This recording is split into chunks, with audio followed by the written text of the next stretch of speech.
నీ యాజకుడు నీతిని కప్పడముగా ధరించరు, నీ పునీతులు సంతసముతో ఆడదరు. పితా పుత్ర పవిత్రాత్మ నామమునా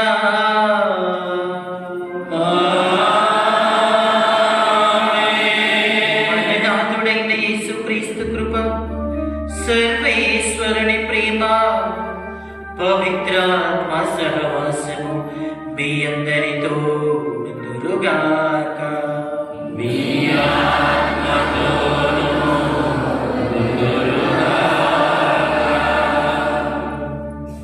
ప్రియమైనటువంటి దేవుని బిడ్డలారా,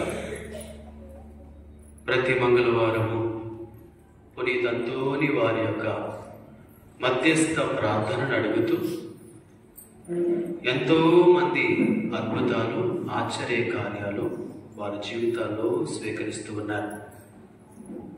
పునీత పౌలు గారు కొలస్సీలకు రాసిన లేఖ 3:16లో ఒక మాట అన్నారు, క్రీస్తు సందేశం మీ హృదయములో సమృద్ధిగా ఉంచవలెను అన్నాడు. దేవుని బిడ్డలారా, పునీత అంతోని వారు ప్రసంగిస్తూ ఉండగా 2 అద్భుతాలు ప్రత్యేకంగా జరిగాయి. ఆయన ఇట్లానే ప్రసంగిస్తూ ఉండగా 2 అద్భుతాలు జరిగాయి. మొదటి అద్భుతము, అందరూ వారి సొంత భాషల్లో వారు వింటున్నటువంటి వాక్యాన్ని అర్థం చేసుకున్నారట. అందరూ కేరళ వాళ్ళు, తమిళనాడు వాళ్ళు, తెలుగు వాళ్ళు, హిందీ వాళ్ళు, వీళ్ళందరూ రకరకాల భాషలు కలిగినటువంటి వాళ్ళందరూ కూడా వాక్యాన్ని వింటున్నప్పటికీ అంతోని వారి ప్రసంగాన్ని వారి సొంత భాషల్లో వాళ్ళకి అర్థమైందంట. అది మొదటి అద్భుతం. రెండవ అద్భుతము, అంతోని వారు ప్రసంగిస్తున్నటువంటి ఆ ప్రాంతంలో తప్ప చుట్టుపక్కలంతా కూడా పెద్ద వర్షం, గాలి, తుఫాను, కుర్చీలన్నీ కూడా ఎగిరిపోవడం, చెట్టులు పడిపోవడం ఇలా జరిగినాయి అటండి. కారణం ఏంటో తెలిసినప్పుడు దేవుని బిడ్డలారా, అనగా ఎవరైతే దేవుని వాక్యమును వారి హృదయంలో సమృద్ధిగా ఉంచుతారో, మా హృదయంలో కేవలం దేవుని మాటలకు, కేవలం దేవుని వాక్యానికి, కేవలం దేవునికి సంబంధించినటువంటి ఆలోచనలకు వారి హృదయాల్లో స్థానాన్ని ఇస్తారో పరిపూర్తిగా, వారట ఈ లోకాన్ని కంట్రోల్లో పెట్టగలుగుతారు. మనుషులు వారికి లోబడతారట, మరియు ప్రకృతి కూడా వారికి లోబడుతుందని అంతోని వారి యొక్క జీవిత విధానం ద్వారా దేవుడు మనకు నేర్పిస్తున్నాడు. మనకి ప్రజలు లోబడాలంటే దేవుని వాక్యం పుస్తకాలంగా మన హృదయంలో ఉండాలి. ప్రకృతి మనకు లోబడాలన్నా దేవుని వాక్యం మనలో లోతుగా ఉండాలి. కేవలం దేవుని వాక్కు మాత్రమే పరిస్థితులను మార్చగలదని అంతలో వారి జీవితం ద్వారా దేవుడి రోజు మనకు నేర్పిస్తూ ఉన్నాడు.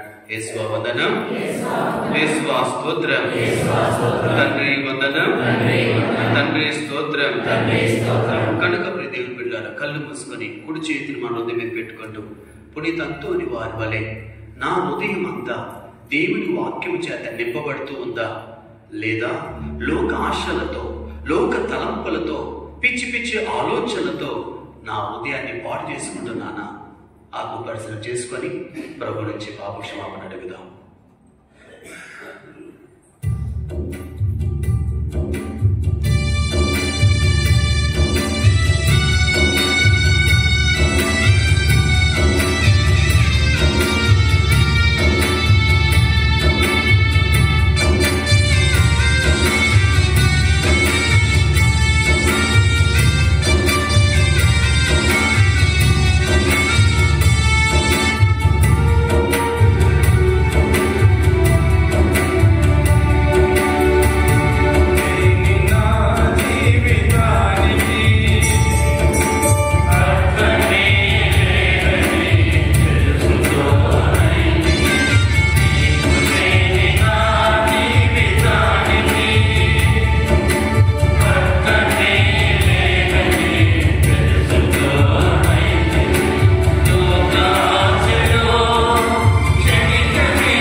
ప్రార్థించుదము. సర్వశక్తి గలవు సర్వేశ్వర, నీ పునీతుడైన పాల్వా పోరియంతోని వారి విజ్ఞాపన ప్రార్థన ఫలితముగా నీ వరములను మాకు హేరాళముగా దయచేయము అని దీనతతో ప్రార్థించుచున్నాము. మా రోజులను శాంతితో క్రమబద్ధము చేసి మమ్ము ఆనందపరపు. నీతోనూ పవిత్రాత్మతోనూ కలిసి యుగ యుగములు జీవించుచు పాలన చేయలేని వారు మాకు అనుగ్రహించండి.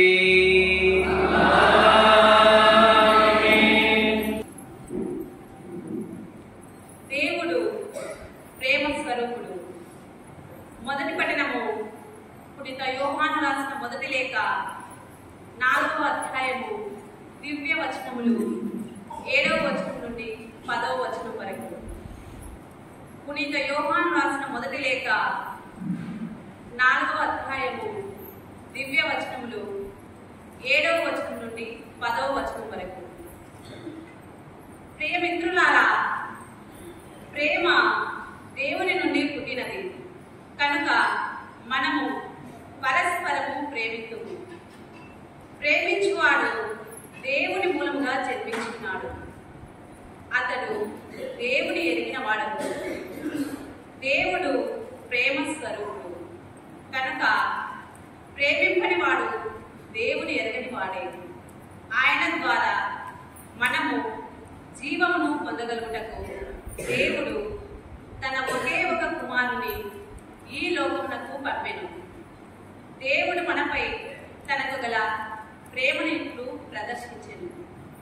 మనము దేవుని ప్రేమించమని కాదు, ఆయన మనలను ప్రేమించి మన పాపములకు విమోచకునిగా తన కుమారుని పంపెను. ప్రేమ అయిన ఇంటిదే. ఇది ప్రభుని వాక్కు. ప్రభు మీ అందరితో ఉండును గాక. పునీత లూకా రాసిన సువార్తలోని భాగము.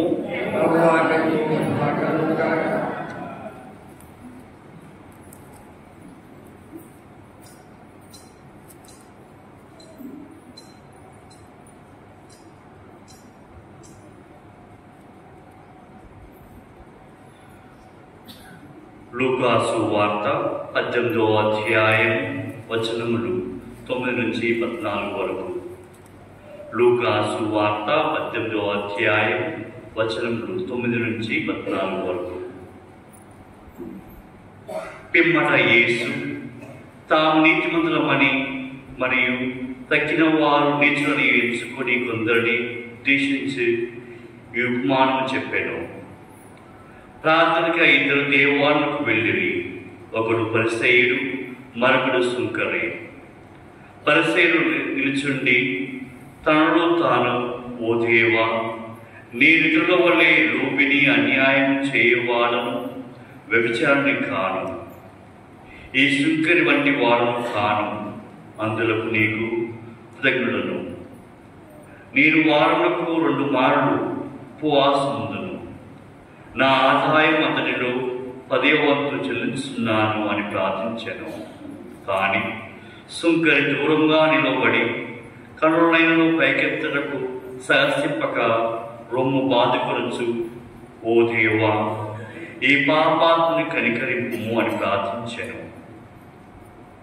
దేవుని ఎదుట నీతిమంతునిగా పరిగణింపబడి ఇంటికి వెళ్ళినది ఈ సుంకరియే కాని ఆ పరిసయ్యుడు కాడు అని మీతో నిశ్చయముగా చెప్పుచున్నాను. ఏలైనా తనను తాను హెచ్చించుకున్నవాడు తగ్గింపబడును, తనను తాను తగ్గించుకున్నవాడు హెచ్చింపబడును. ఇది క్రీస్తు సువిశేషము.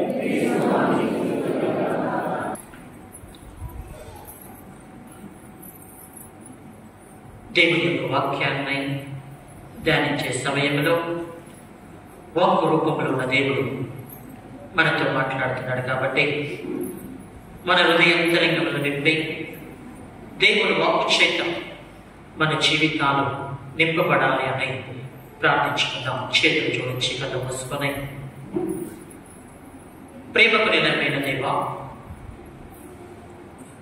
ఈ రోజు మమ్మల్ని అందరినీ కూడా నీ సన్నిధికి తీసుకుని వచ్చి పునీత పాదుకపూరి అంతోని వారి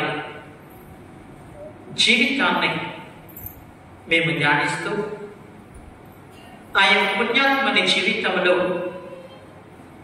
కొన్ని విలువలను మా జీవితాలను అవలంబించుకుంటూ మీ ప్రేమను మీ వాక్కులు అధికంగా ఎదిగే భాగ్యాన్ని దయచేయమని మేము ధ్యానించే వాక్కును మా హృదయాలను బదిలపరుచుకొని నీ వాక్కును అనుసరించి మా జీవితాలను నూతనీకరించుకునే భాగ్యాన్ని దయచేయమని ఈ ప్రార్థనను మా నాథుని యేసుక్రీస్తు ద్వారా అడిగి వేడుకున్నాం తండ్రి. Praise the lord, praise the lord, praise the lord. ప్రియమైనటువంటి దేవుని విశ్వాసులారా, పునీత పాదుకపూరి అంతోని వారి భక్తుల ప్రతి మంగళవారం మనకి గుర్తొచ్చే గొప్ప పునీతుడు పునీత పాదుకపూరి అంతోని వారు. మరి ప్రతి మంగళవారం కూడా ఈ పునీతుడిని మనం ధ్యానించుకునే తరుణంలో ఏ పునీతుడిని తీసుకున్నా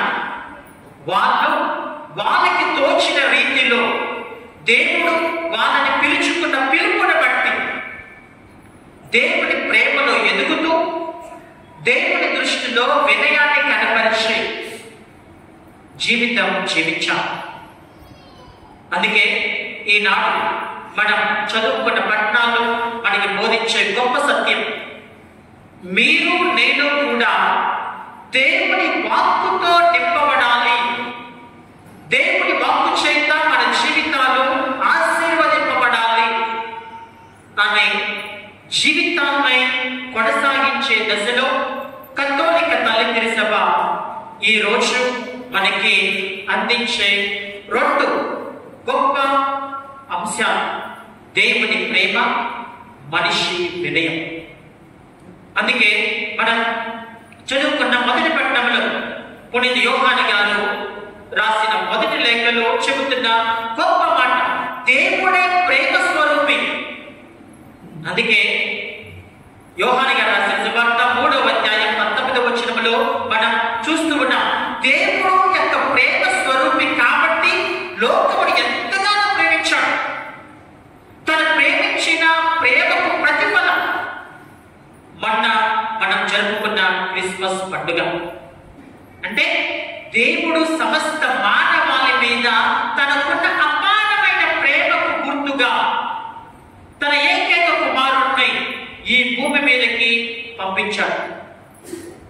మరి అటువంటి ప్రేమలో నీవు నేను ఎదగాలి, దేవుని యొక్క ప్రేమలో ఇంకా మన జీవితాలు ఆశీర్వదింకరంగా మారాలి అని ఈ రోజు మనం ధ్యానించబోతున్నాం.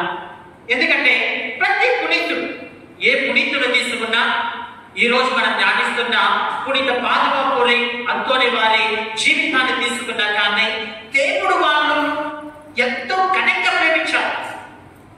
ఎంత ఘనంగా ప్రేమించారు అంటే వాళ్ళకున్న ఆస్తిని కానివ్వండి, జ్ఞానాన్ని కానివ్వండి, దేవుడు వారికి దయచేసిన వాటన్నిటిని కూడా లెక్క పెట్టుకోకుండా, లెక్క చేయకుండా దేవునికి మాత్రమే వారి జీవితంలో ప్రథమ స్థానాన్ని ఇచ్చి జీవించారు. క్రైస్తలో నేను బిడ్డ, మరి మనందరికీ తెలిసిన సుపరిచితమైన 2 అక్షరాల పదం ప్రేమ. ఆధునిక మనిషి కూడా నేను జీవించే జీవితంలో ఈ యొక్క ప్రేమ కోసం తపతపలాడుతూ ఉన్నాడు. తల్లిదండ్రులు, కుటుంబంలో లేదా సంఘంలో స్నేహితులు, వీళ్ళందరికీ కూడా ఈ యొక్క ప్రేమ అంటే ఏమిటి, మనిషి ప్రేమ కంటే దేవుని ప్రేమ గొప్పది అని కథోలిక తల్లి సభ మనం చదువుకున్న పట్టణాల ద్వారా మనకి చాలా చక్కగా బోధిస్తూ ఉంది. అందుకే ఈనాడు మనం చదివిన మొదటి పట్టణంలో పునీత యోహాను గారు రాసిన మొదటి లేఖ 4వ అధ్యాయం 10వ వచనం మనం చదువుకుంటున్నాం. మనము దేవుణ్ణి ప్రేమించడమని కాదు, ఆయన మనల్ని ప్రేమించి మన పాపములకు విమోచనగా తన కుమారుని పంపెను ప్రేమ అయిన ఇంటిని క్రైస్తలో బిడ్డ. అందుకే పునీత అగస్టిన్ వారు చెబుతున్న గొప్ప మాట ఏమిటంటే, మనిషికి దేవుడు రాసిన ప్రేమ లేఖ యొక్క పరిశుద్ధ బైబిల్ గ్రంథం. అంటే ఆది కాండం నుంచి దర్శన గ్రంథం వరకు మనం చూసినట్లయితే మనిషి దేవుడిని ప్రేమించడం కాదు, దేవుడే మనిషిని అమితంగా ప్రేమిస్తూ ఉన్నాడు. అందుకే ఆ యొక్క ప్రేమను దేవుడు విశ్వాసపూరితముగా విశ్వసనీయంగా తన ఏకైక కుమారుడిని యొక్క భూమి మీదకి పంపించాడు. కానీ మనిషి మాత్రం దేవుణ్ణి ధిక్కరించి ఎప్పుడు కూడా జీవిస్తూనే ఉన్నాడు. అందుకే ఒక రచయిత చెబుతున్న గొప్ప మాట ఏమిటంటే, మనిషి దేవుణ్ణి ఎదుగుతూ వెళ్తూ కాదు, దేవుడే మనిషి వైపు వెతుకుతూ వస్తూ ఉన్నాడు. అందుకే ఆది తల్లిదండ్రులు పాపం చేసిన కానీ వారిని నాశనం చేయలేదు. ఏదో తోట నుంచి బయటికి పంపించాడు. అప్పటి నుంచి కూడా దేవుడు చేసిన వాగ్దానాలకు దేవుడు ఎప్పుడు కూడా కట్టుబడి ఉన్నాడు. క్రైస్తలో. అందుకే దేవుడు ఎప్పుడు కూడా విశ్వాస పాత్రుడిగానే మనిషికి ఉంటున్నాడు. మరి నీవు నేను దేవుని యొక్క ప్రేమలో ఎదగాలి, దేవుని యొక్క ప్రేమను మన జీవితంలో ఇంకా అధికముగా గుర్తెరిగి జీవించాలి అని ఎంతో రకాలుగా తహతహలాడుతున్నాం. మన కుటుంబం, మన జీవితం, మన సంఘం ఇంకా దేవుని ప్రేమలో నిలదొక్కుకోవాలి అని తాపత్రపడే సమయంలో నీవు నేను గ్రహించవలసిన గొప్ప సత్యం, నిజమైన ప్రేమను నేను దేవుని పట్ల కనపరుస్తూ ఉన్నానా? నిజమైన ప్రేమను ఏ రకంగా నేను కనపరచాలి అంటే దానికి సమాధానం ఈ రోజు మనం చదివిన సువిశేష పట్టణం. మనందరికీ తెలిసిన గొప్ప ఉపమానం, పరిసయ్యుడు సుంకరి ఇద్దరు కూడా దేవాలయంలోనికి వెళ్ళారు. కానీ దేవుని దృష్టిలో నీతిమంతుడిగా పరిగణించబడింది ఎవరు? సుంకరి. ఎందుకు దేవుని దృష్టిలో సుంకరి నీతిమంతుడిగా పరిగణించబడ్డాడు? వినయంతో తన యొక్క జీవితాన్ని దేవుని ఎదుట ప్రదర్శించాడు. క్రైస్తలో దేవుని ప్రేమలో ఎదగాలి, దేవుని దృష్టిలో నీతిమంతుడిగా నీవు నేను పరిగణించబడాలి అంటే మనిషి తన యొక్క జీవిత ప్రయాణంలో అనునిత్యం అలవర్చుకోవాల్సిన ఒక గొప్ప లక్షణం వినయం. ఆ యొక్క వినయాన్ని ఈ రోజు మనం కొనియాడుతున్న పునీత పాల్గొని అంతోని వారు తమ యొక్క జీవితంలో అవలంబించుకున్నాడు. గొప్ప వేదాలు. అందుకే మన యొక్క కథోలిక తల్లి తిరిసభ కూడా పునీత పాల్గొని అంతోని వారిని వేద పండితుడు, వేదాలలో ఆరితేరిన వ్యక్తి. అంత గొప్ప వేద పండితులుగా ఉన్నా కానీ ఫ్రాన్సిస్కన్ సభలో చేరిన తరువాత తను చేసిన పనులు చూస్తే తన యొక్క జ్ఞానానికి వ్యతిరేకంగా ఉంటాయి. అయ్యో నేను జ్ఞానినే, నేను వేదాలలో ఆరితేరానే అని ఎప్పుడు కూడా అనుకోలేదు. ఎప్పుడైతే ఫ్రాన్సిస్కన్ మఠ సభలో చేరిన తరువాత సుపీరియర్స్ పునీత పాల్గొని అంతోని వారిని నీవు వెళ్ళి కిచెన్ లో పనిచేయి, నీవు వెళ్ళి ఆ పని చేయి అన్నప్పుడు తను ఎప్పుడు కూడా వినయాన్ని కలిగి జీవించాడు. అందుకే పునీత పాల్గొని అంతోని వారు చెప్తున్న గొప్ప మాటలు వినయం గురించి. వినయం అంట తేనె కంటే ఎంతో తీయనైనదంట.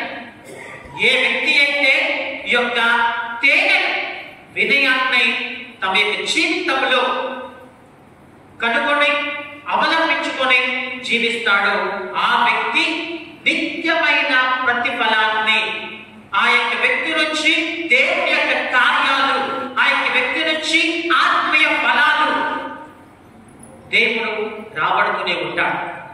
ప్రియమైన ఆధునిక యుగంలో మనం జీవించే సమయంలో సెల్ఫ్ ప్రొజెక్షన్ అంటే నన్ను నేను గొప్పగా చిత్రీకరించుకునే స్థితిలో ప్రపంచం ఉంది. అటువంటి స్థితిలో క్రైస్తవుడిగా, కథోలికుడిగా, పునీత పాల్గొని అంతోని వారి విశ్వాసిగా నీవు నేను అలవర్చుకోవలసిన గొప్ప లక్షణం వినయం. రాజ్యానికి మొన్న ఆదివారం మనం జరుపుకున్న గొప్ప పండుగ ముగ్గురు రాజుల పండుగ. ఏమిటి ముగ్గురు రాజులకి ఉన్న గొప్ప లక్షణం? వినయం. ఎందుకంటే నాకంటే ఒక రాజు జన్మించాడు అని ఏ రాజు కూడా రాడు. అదే కాకుండా రాజులే కాదు, జ్ఞానులు. కేవలం ప్రకృతిలో ఉన్న ఆ యొక్క దృశ్యాన్ని గమనించి యూదుల రాజుగా ఒక గొప్ప వ్యక్తి జన్మించాడు.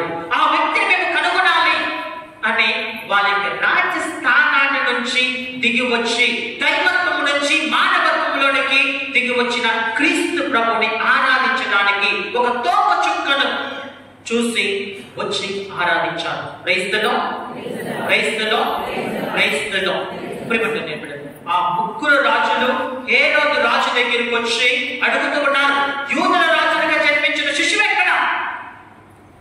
ఒక రాజు ఇంకొక రాజుని రాజుగా అంగీకరిస్తాడా? ఏ వ్యక్తి కూడా అంగీకరించడు.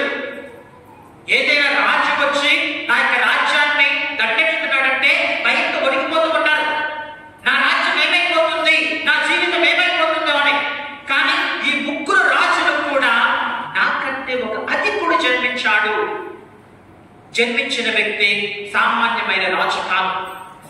జన్మించిన వ్యక్తి సాక్షాత్ దైవ కుమారుడు, రాజులకే రాజు. అందుకే రాజస్థానాన్ని దిగి వచ్చి క్రీస్తు ప్రభువుని ఆరాధించారు. ఇక్కడ నీకు నేను గ్రహించవలసిన గొప్ప సత్యం, ఏ వ్యక్తి అయితే వినయంలో తమ యొక్క జీవితాన్ని ప్రయాణిస్తూ ఉంటాడో, గ్రహించండి, అవరోధాలు వస్తూ ఉంటాయి. ఏమిటి? ఒక ముగ్గురు రాజులకు వచ్చిన అవరోధం హేరోదు రాజు. సామాన్యమైన వ్యక్తి కాదు. ఈ ముగ్గురు రాజులే హేరోదు రాజు దగ్గరికి వెళ్ళి అడుగుతున్నారు, నీకంటే ఒక గొప్ప రాజు జన్మించాడంట కదా, ఆ రాజు ఎక్కడ ఉంటాడు? హేరోదు రాజు చాలా కోపంతో ఊగిపోయాడు. నా దగ్గరకు వచ్చి నాకంటే ఇంకొకడు అధికుడు ఉన్నాడా? ఎవరా వ్యక్తి? సహించలేకపోయాడు. హేరోదు రాజు గర్వంతో విర్రవీగాడు. అందుకే తన చుట్టుపక్కల ఉన్న క్రీస్తు ప్రభువుని కనుగొనలేకపోయాడు. అందుకే మనిషి వినయాన్ని కనపరిచే సమయంలో దేవుడే వాళ్ళకి బట్టబయలు చేస్తూ ఉంటాడు. అందుకే ఈ ముగ్గురు రాజులు వాళ్ళ యొక్క ప్రయాణాన్ని కొనసాగించే సమయంలో మరలా తమ యొక్క జీవితంలోనికి నక్షత్రం వచ్చింది.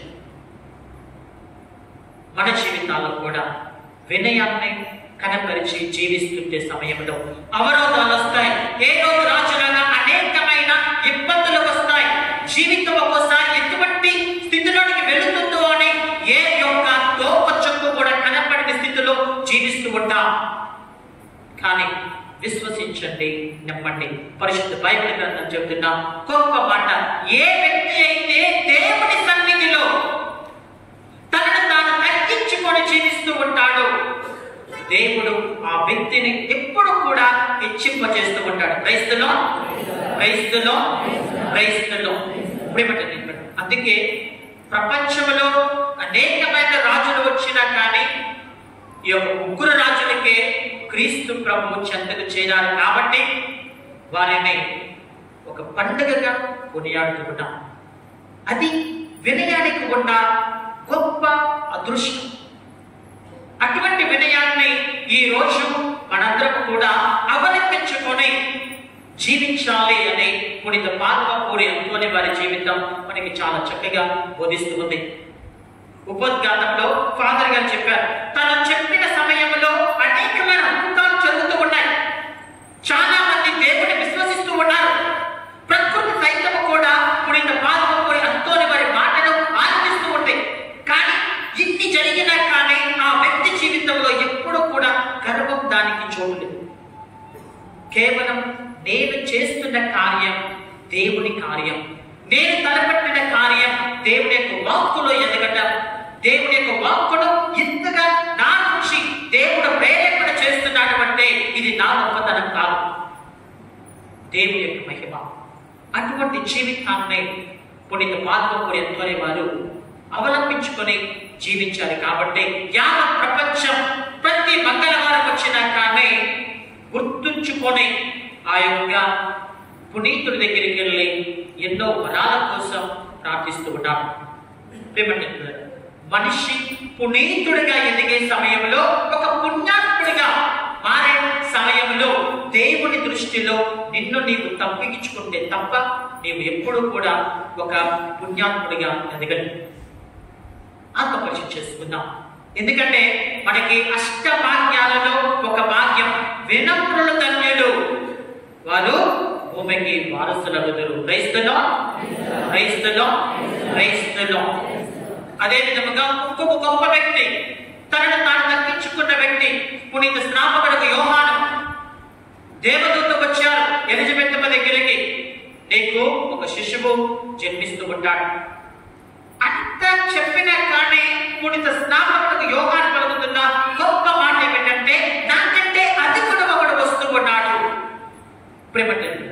దేవుని దృష్టిలో మనం తగ్గించుకొని, ప్రభువా నీవు అధికుడవు, నీవు నా జీవితానికి ఒక యజమానివి, నీవు నా జీవితానికి ఒక రాజువి, నీవే నా కుటుంబానికి ఒక అధిపతివి అని ఎప్పుడైతే మనిషి దేవుని యొక్క ఆధిపత్యాన్ని, అధికారాన్ని మనం గుర్తించుకొని జీవితాన్ని కొనసాగిస్తూ ఉంటాము, దేవుడు మనల్ని కూడా మెచ్చింప చేస్తూ ఉంటాడు.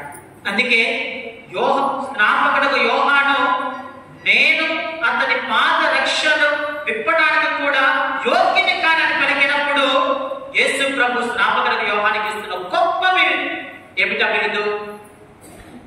భూమి మీద జన్మించిన పురుషులందరికంటే స్నాపకుడు యోహాను చాలా గొప్పవాడంట. క్రైస్తవులు అది వినయానికి ఉన్న గొప్ప లక్షణం.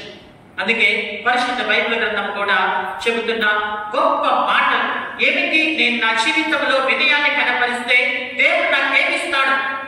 దేవుడు మనకి వినయాన్ని కనపరుస్తూ ఉంటే మనల్ని ఎక్కువగా ఆశీర్వదిస్తూ ఉంటాడు. అందుకే సామెతలు 22వ సామెత 4వ వచనం, వినయం దైవభీతి కలవాడు సంపదను గౌరవం దీర్ఘాయుషు పడదువు. వినయాన్ని, దైవభీతిని, దేవుని యొక్క భయాన్ని ఏ వ్యక్తి అయితే కనుగొని జీవిస్తూ ఉంటాడో ఆ వ్యక్తికి దేవుడు ఏమిస్తాడంట? సంపదలు, సమాజంలో గౌరవం, ఇంకా దీర్ఘాయుష్ ఇస్తాడంట. క్రైస్తవులు ఎందుకంటే సమాజంలో గౌరవము, సంపదలతో జీవించాలి అంటే ఏదో ఒక అధికారంలో ఉంటే మాత్రం రాదు. దానికి గొప్ప ఉదాహరణ మీకు చెప్తాను. మనందరికీ ఇందిరాగాంధీ తెలుసు కదా. ఇందిరాగాంధీ భారతదేశానికి ప్రధానమంత్రిగా చేసే రోజులకు ఇందిరాగాంధీ జీవించే సమయంలో పునీత మదర్ తెరెసా కలకత్తా గారు కూడా జీవిస్తూ ఉన్నారు. ఇందిరాగాంధీ గారికి అయితే మిలిటరీ పవర్ ఉంది, కానీ పునీత మదర్ తెరెసా కలకత్తా గారికి ఎటువంటి అధికారం లేదు. ఒక రోజు నోబెల్ బహుమతి ఆ యొక్క కార్యక్రమం జరిగే సమయంలో ఇందిరాగాంధీ, పునీత మదర్ తెరెసా కలకత్తా ఒకే స్టేజ్ మీద ఉన్నారట. ఆ స్టేజ్ మీద ఉన్నప్పుడు ఇందిరాగాంధీ గారు పునీత మదర్ తెరెసా కలకత్తా గురించి చెప్తున్న గొప్ప మాటలు ఏమిటి? ఆ మాటలు, నాకు మిలిటరీ పవర్ ఉన్నా, నేను ఒక దేశానికి ప్రధానమంత్రిగా అయినా ఈ స్త్రీ యందు నేను ఇంకా తక్కువగానే నేను భావిస్తూ ఉన్నాను. మదర్ తెరెసా కలకత్తా గొప్పతనం అది. దేవునిలో ఎదుగుతూ వినయాన్ని కనపరుస్తూ జీవించిన గొప్ప మాతృమూర్తి. ఇంకా చరిత్ర చాలా చెబుతూ ఉంటుంది మనకు ఉదాహరణలు, ఎన్నో ఉదాహరణలతో వినయాన్ని ఏ వ్యక్తి అయితే దేవుని దృష్టిలో సమాజంలో కలిగి జీవిస్తూ ఉంటాడో ఆ వ్యక్తిని దేవుడే అధికంగా ఆశీర్వదిస్తూ ఉంటాడు. కాబట్టి మనం ఏ పునీతుల పండుగను జరుపుకున్నా, ఏ పునీతుడిని మనం కొనియాడినా కానీ ఆ పునీతుల్లో నుంచి నీవు నేను కొన్ని మంచి లక్షణాలు, కొన్ని దేవునికి చేరువుగా చేరే మార్గాలు, కొన్ని దేవుని యొక్క భయములో, దేవుని యొక్క వాక్కులో ఇంకా అధికంగా ఎదిగే ఒక మంచి సద్గుణాలను మనం అవలంబించుకోవాలి. అప్పుడే పునీత పాల్పపురి అంతోని వారికి కానివ్వండి, పునీత అసీసుపుర ప్రాక్టీస్ వారికి కానివ్వండి, ఏ పునీతుడికైనా ఆ పునీతుడికి మంచి విశ్వాసులుగా లేదా మంచి గౌరవాన్ని వాళ్ళకి మనం సంపాదిస్తూ ఉంటాం. కాబట్టి మరి ఈ రోజు మన పునీత పాల్పపురి అంతోని వారిని కొనియాడి ఈ యొక్క ప్రార్థన దివ్య పూజామలని సమర్పించుకునే సమయంలో మన జీవితాలను ఆత్మపరిశీలన చేసుకుందాం. మనకి చాలా మంది జీవితంలో వినయాన్ని కనపరిచి జీవిస్తూ ఉంటాం. ఇంకా అటువంటి లక్షణాలను పెంపొందించుకొని దేవుని దృష్టిలో అధికముగా ఆశీర్వదింపబడుతూ దేవుని యొక్క కార్యాలు మన జీవితంలో కూడా ఇంకా ఎక్కువగా జరగాలి అని ఈ యొక్క దివ్య పూజ బలిలో ప్రత్యేకంగా ప్రార్థించుకుందాం. పిత పుత్ర పవిత్రాత్మ నామమున ఆమేన్.